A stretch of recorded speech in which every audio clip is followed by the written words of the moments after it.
God's great grace it is has brought us all this. 하나님 말씀은 신약 성경 마가복음 13장 28절에서 37절입니다. 28절과 29절을 우리 다 같이 읽겠습니다. 시작. 무화과 나무의 비유를 배우라. 그 가지가 연하여지고 잎사귀를 내면 여름이 가까운 줄 아나니 이와 같이 너희가 이런 일이 일어나는 것을 보거든 인자가 가까이 곧 문 앞에 이른 줄 알라. 무화과 나무의 가지가 연해지고 잎사귀가 나면 여름이 가까운 줄 알게 되는 것처럼 이 모든 일들, 그러니까 거짓 선지자와 거짓 그리스도의 미혹, 전쟁과 지진과 기근, 큰 환란, 해와 달이 별이 어두워지는 이 종말의 징조들이 일어나는 것을 보면 인자가 예수 그리스도가 가까이 왔다라는 것을 알라고 예수님께서 무화과 나무를 통해서 배우라고 말씀을 해 주셨습니다. 인자가 가까이 이르렀다는 것은 미래적으로 보면 예수님의 재림이 가까웠다는 의미가 됩니다. 하지만 제가 여러분께 지금 종말론을 통해서 계속 강조하고 있는 부분은 종말론은 분명히 미래적인 의미가 있는 것은 사실이지만 현재적인 의미를 우리가 간과해서는 안 된다는 것을 여러분께 말씀을 드리고 있어요. 마가복음 1장 15절 다 같이 시작. 이르시되 때가 찼고 하나님의 나라가 가까이 왔으니 회개하고 복음을 믿으라 하시더라. 하나님 나라가 가까이 왔다고 했을 때 이 가까이 왔다라는 표현과 오늘 본문에서 인자가 가까이 있다라고 할 때 그 가깝다라는 말은 같은 말이에요. 여러분, 그렇다면 이 두 가지를 연결을 시키면 그 의미를 우리가 짐작할 수 있는 거예요. 인자가 가까이 왔다라는 것은 바로 하나님의 나라가 가까이 왔다는 말이구나. 즉 인자의 오심과 하나님 나라가 지금 연결이 되는 거예요. 여러분, 제가 여러분께 뭘 말씀드렸었죠? 인자의 오심은 종말을 가져온다고 말했어요. 우리는 시간적으로 그렇게밖에 생각을 못해요. 종말의 때가 시간표가 흐르니까 그 종말의 시간표 끝에 주님이 오신다. 시간의 순서로만 생각하지만 우리가 발상을 전환해서 예수님이 오시면 종말이 임하는 것이다. 우리가 뒤집어서 생각할 필요가 있다라는 거예요. 마찬가지로 인자가 예수님께서 우리 가운데 임하시기 때문에 우리 안에 종말이 임하는 것이고 그 인자가 우리 가운데 임하시기 때문에 그 자리가 하나님의 나라가 임하는 자리가 된다라는 거예요. 여러분, 여러분의 10년 가운데 다 하나님의 나라가 임한 줄 믿습니다. 언젠가 하나님의 나라가 우리에게 미래적으로 임하는 것이 아니라 지금 이 순간 현재 우리 안에는 하나님의 나라가 이미 임했다라는 거예요. 근데 그 하나님 나라의 임함은 뭐와 똑같다라는 거예요? 인자의 임함과 내 안에 하나님 나라가 현재 지금 임했다라는 것은 지금 현재 인자가 예수 그리스도가 내 안에 임했다는 의미가 되는구나 라는 것을 우리는 이 말씀을 통해서 알 수가 있는 것이죠. 미래적으로 보면 예수님의 역사적 재림으로 이 땅에는 새 하늘과 새 땅이 열리게 됩니다. 그러나 현재적으로 봤을 때는 예수님이 성령으로 여러분 안에 오심으로 여러분 안에 하나님의 나라가 이미 임하게 된다라는 거예요. 30절 우리 본문인데요. 다 같이 읽겠습니다. 시작. 내가 진실로 너희에게 말하노니 이 세대가 지나가기 전에 이 일이 다 일어나리라. 아멘. 문맥상 따져보면 종말의 징조와 예수님의 재림이 이 세대가 다 지나가기 전에 성취되고 이루어질 거다, 이런 의미로 우리는 이해가 됩니다. 그런데 여러분, 이 말은 미래적 재림의 관점으로만 보면은 조금 맞지 않는 부분이 있어요. 여러분, 한번 곰곰이 생각해 보세요. 예수님 당시에 예수님이 이렇게 말씀하셨단 말이에요. 이 세대가 지나가기 전에 이 일이 다 일어날 것이다. 근데 여러분, 예수님 당시에 정말 이 일이 다 일어났나요? 예수님의 재림은 일어나지 않았어요. 초기 교회 당시에. 그렇죠? 사실 현실적으로도 역사적으로도 지금 이 순간에도 눈에 보이는 예수님의 그 재림은 우리에게 다가오지 않았단 말이에요. 근데 지금 예수님은 지금 뭐라고 말씀하십니까? 이 세대가, 즉 예수님 당시 세대가 지나가기 전에 이 일이 다 일어날 것이라고 예수님은 말씀을 하셨단 말이에요. 근데 우리의 현실은 그렇지 않았다라는 거예요. 그렇다면 이 세대가 지나가기 전에 이 일이 다 일어나리라는 말은 무슨 의미로 예수님께서 말씀을 하셨을까? 물론 재림의 현재적인 의미에서 보면 예수님께서 승천하신 다음에 성령을 통해서 사람들에게 다시 오셨기 때문에 이 말씀은 그 당시 세대 가운데 이루어진 것은 맞아요. 그러나 역사적으로 봤을 때는 맞지 않는 부분이 있다라는 거예요. 그러나 여러분, 이 구절이 말하고자 하는 바는 따로 있어요. 이 세대가 지나가기 전에 이 일이 다 일어난다는 말은 이 세대가 없어지기 전에 이 모든 일이 반드시 일어난다는 의미가 되는 거예요. 사라진다는 말은 없어진다는 말과 같은 거예요. 여러분, 이걸 뒤집어 말하면 이런 의미가 되는 거예요. 이 모든 일들이 일어나고 나면 이 세대는 반드시 없어진다예요. 종말론을 우리가 바라볼 때 성도들이 갖는 어떤 선입견 중에 하나가 뭐냐면은 이 일들이 일어나는 것에만 관심을 가져요. 이 일들이 일어나면 얼마나 공포스러울까? 이 일들이 언제 일어날까?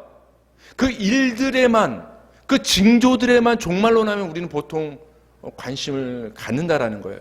근데 예수님께서 이 구절을 통해서 우리에게 말씀하시고자 하는 그 말씀의 초점은 이 일들이 일어나는 그 자체에 초점이 있는 것이 아니라 이 일들이 일어나고 나면 이 세대가 사라진다는 것, 이 세상은 없어진다라는 것, 그것을 지금 주님께서는 말씀하시길 원하시는 거예요. 그 다음 표 한번 보세요. 제가 그래서 이걸 이렇게 정리했어요. 처음에 구절은 오늘 본문에서 예수님께서 말씀하신 거예요. 이 세대가 없어지기 전에 이 모든 일들이 일어난다. 근데 우리는 어디에만 자꾸 초점을 준다라는 거예요? 이 모든 일들이 일어나는 거, 무슨 일이 일어날까? 언제 일어날까? 거기에만 관심을 두는데 이 말뜻은 무엇이냐? 이 모든 일들이 일어나면 이 세대는 없어진다. 그러니까 이 세상은 영원한 것이 아니다를 지금 주님은 말씀하고 싶은 거예요. 너희가 지금 바라보고 있는 이 영원할 것 같은 우리의 이 세대, 이 눈에 보이는 이 육체로 이루어진 이 세대는 영원한 것이 아니다. 이 모든 징조들이 일어나고 나면 이 세대는 반드시 사라지게 된다는 것을 지금 주님께서 강조해서 우리에게 말씀을 해 주는 거예요. 그러니까 인자가 임하시면 이 세대는 없어진다라는 거예요. 베드로후서 3장 10절을 한번 읽어볼까요? 다 같이 시작.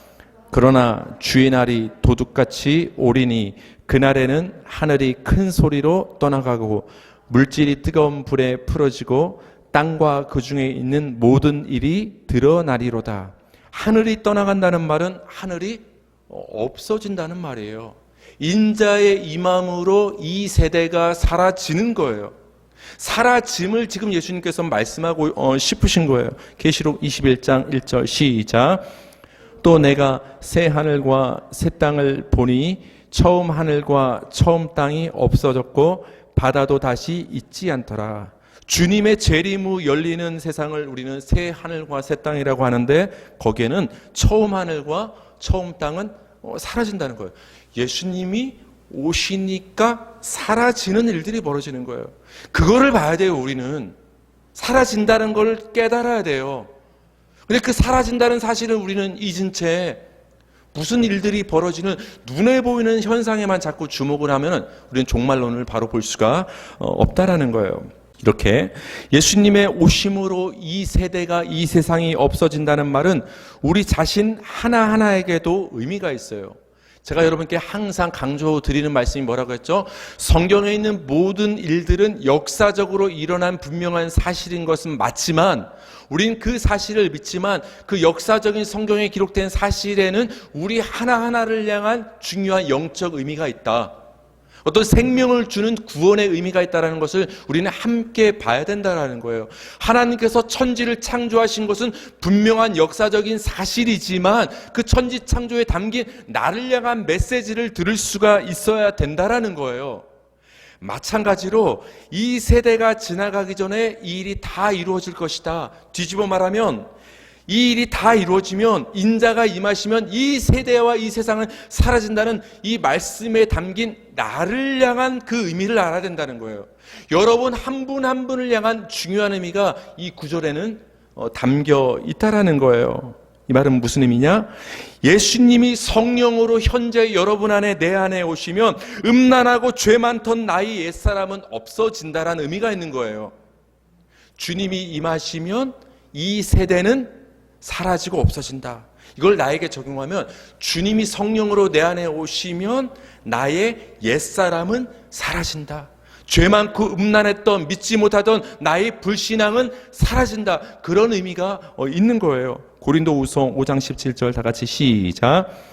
그런즉 누구든지 그리스도 안에 있으면 새로운 피조물이라 이전 것은 지나갔으니 보라 새 것이 되었도다.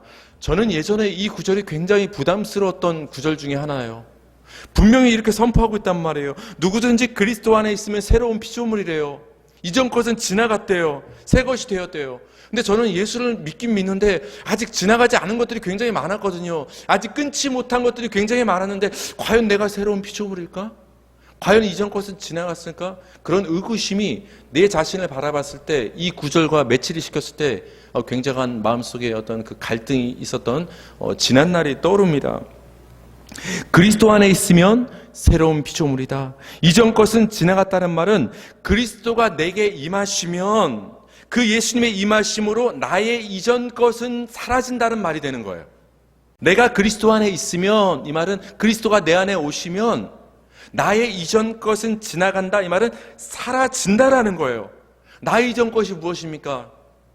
믿음 없음, 율법주의, 인본주의, 불신앙, 하나님이 왕이 아닌 내가 왕으로 살아가는 것, 하나님을 주인으로 인정하는 것이 아니라 내가 주인의 삶을 살아가는 이 모든 나의 삶의 이런 형태, 이런 모든 것들이 나의 이전 것, 옛 것이 그리스도가 내 안에 임하면 그것들이 사라지게 된다라고 예수님께서 말씀을 해주시는 거예요.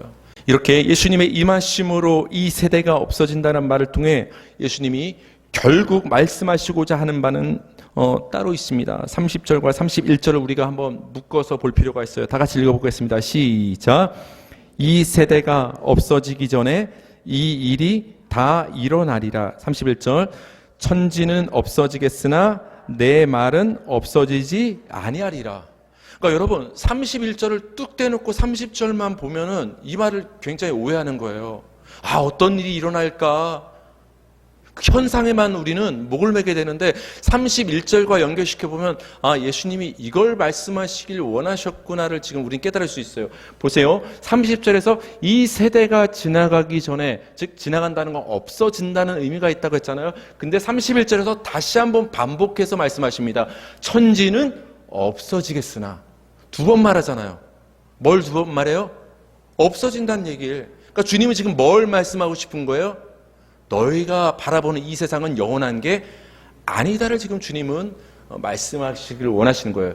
그런데 31절 덧붙여서 주님께서 뭐라고 말씀하십니까?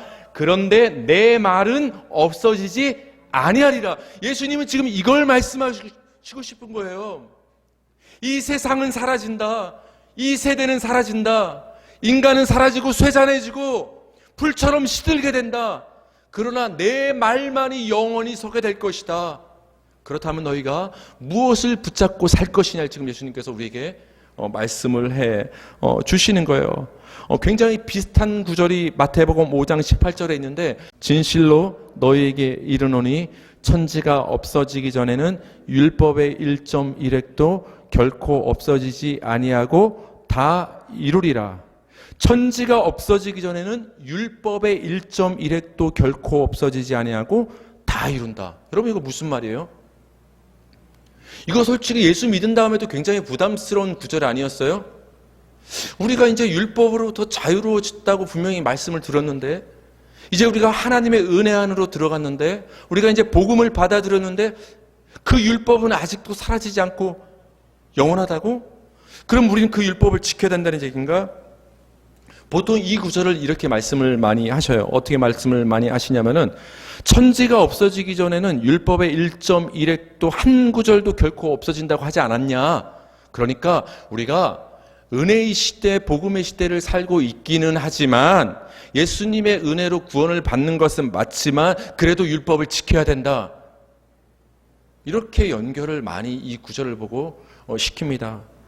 근데 여러분, 결코 예수님께서는 믿음 안에 있는 은혜 안에 있는 우리 성도들이 율법을 하나하나 1.1획도 틀리지 않고 지켜야 된다는 의미로 이 말씀을 하신 것이 아니라는 거예요. 여러분, 오늘 본문의 말씀과 이 마태복음 5장 18절이 굉장히 비슷하지 않나요?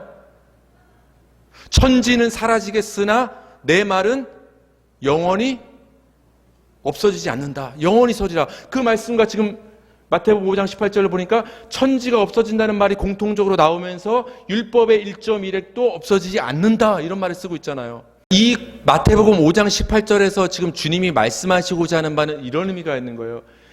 율법의 1.1획이라도 너희는 반드시 지켜야 된다. 그것을 말씀하시는 것이 아니라 천지는 없어지지만 하나님의 말씀은 사라지지 않는다를 말씀하시는 거예요.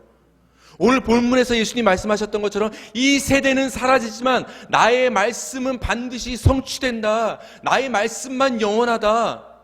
이것을 지금 예수님께서 우리에게 말씀을 해주시는 것이죠. 32절에서 33절 오늘 본문을 읽겠습니다. 시작. 그러나 그 날과 그때는 아무도 모르나니 하늘에 있는 천사들도 아들도 모르고 아버지만 아시느니라. 주의하라, 깨어있으라. 그때가 언제인지 알지 못함이라. 인자의 오심에 대해서 말씀하시던 예수님은 그날과 그때, 즉 재림의 때와 종말의 구체적인 날과 시는 알 수 없다고 말씀을 해 주십니다. 하늘의 천사도 모른다. 하물며 그 아들 예수님도 그 날과 시는 모른다. 모든 권한은 하나님에게 있다고 지금 예수님께서 말씀을 해줍니다. 여러분, 제자들이 예수님에게 이렇게 물었었죠. 이스라엘을 회복하심이 어느 때입니까? 그때 예수님께서 뭐라고 말씀하셨죠? 때와 기한의 권한은 누구에게 있다? 아버지 하나님께 있다고 예수님께서 딱 잘라서 말씀을 해주셨죠. 데살로니가전서 5장 1절에서 2절을 읽겠습니다. 시작. 형제들아, 때와 시기에 관하여는 너에게 쓸 것이 없음은 주의 날이 밤에 도둑같이 이를 줄을 너희 자신이 자세히 알기 때문이라. 여러분, 도둑이 시간 말하고 오나요? 언제 오는지 모르는 것처럼 주의 날, 주님의 재림도 그 때와 시는 우리는 알 수가 없다고 바울 사도마저 우리에게 정확히 말을 해주고 있죠. 베드로 사도도 마찬가지로 우리에게 말을 해주고 있어요. 베드로후서 3장 9절에서 10절 시작.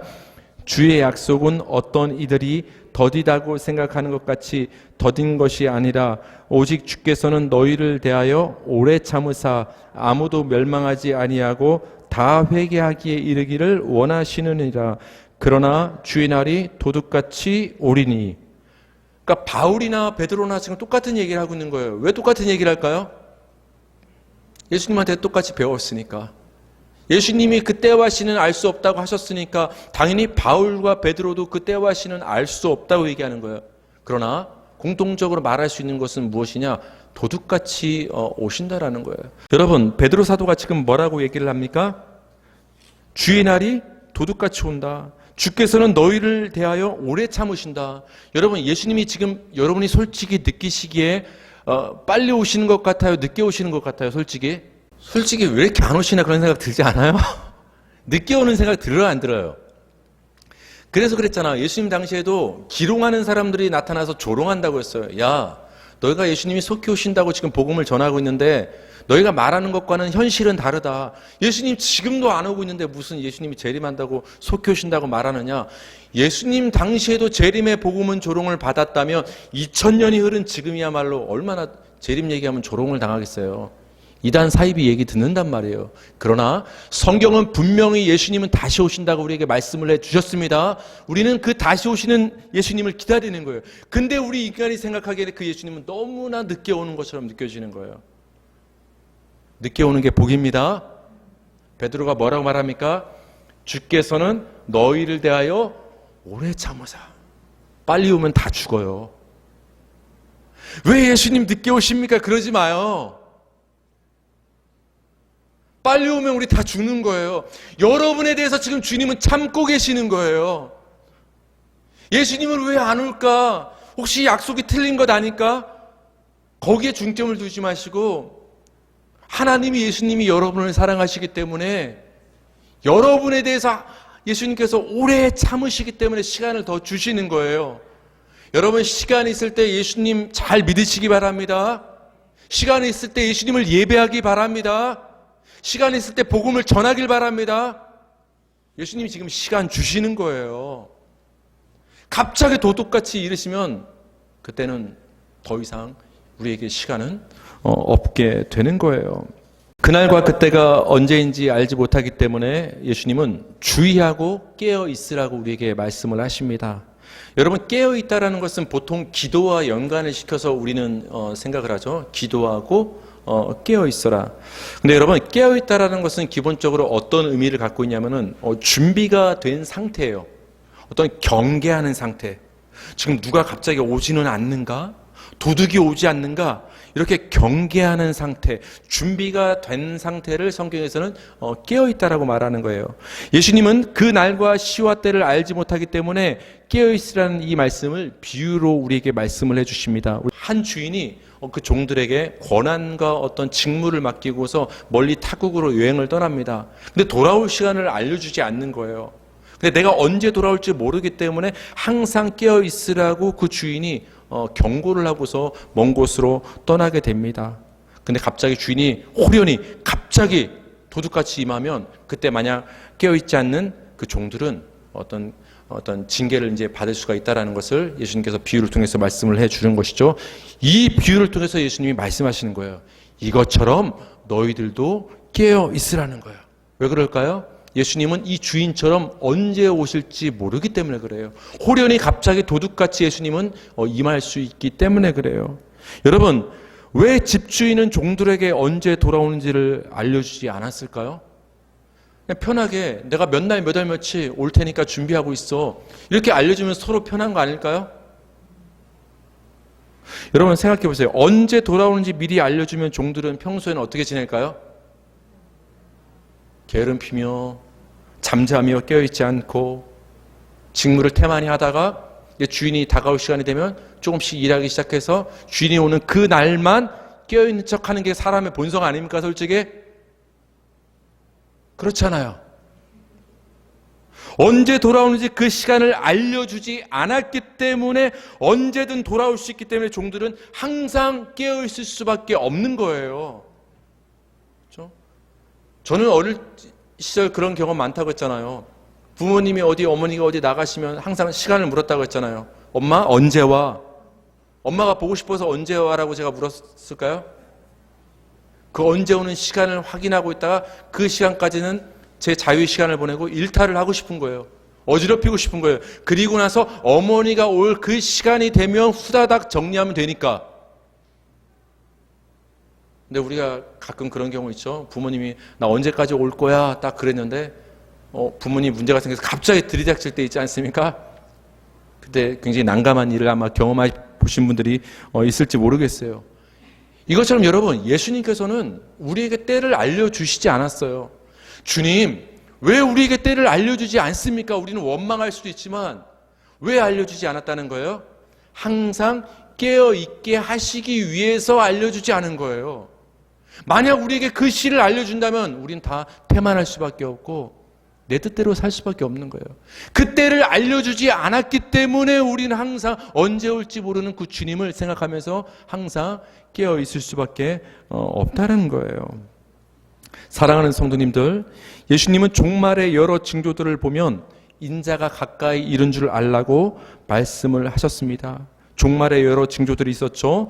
거짓 선지자들의 미혹, 난리와 지진과 기근, 환난과 핍박은 여러분 미래에만 일어날 일들이 아니라는 거예요. 예수님 오시기 전에만 이런 일들이 일어나는 것이 아니라 사실 예수님 당시에도 이런 종말의 징조들은 있었고 역사가 흐르는 동안 이런 종말의 징조들은 계속해서 있었어요. 그렇잖아요.